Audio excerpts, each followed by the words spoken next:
No niin.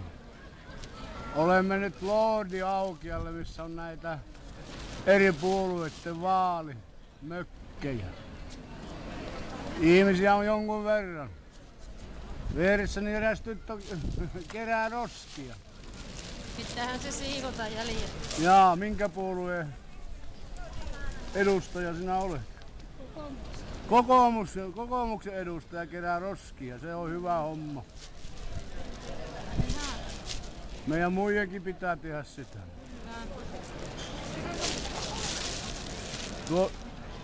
Tässä on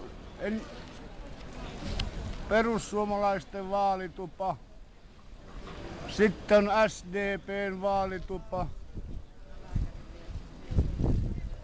Keskustan vaalitupa. Kokoomuksen vaalitupa.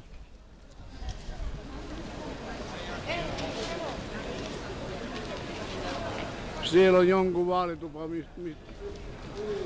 vihreitten ilmeisesti, koska on vihreitä takkia päällä. Hei!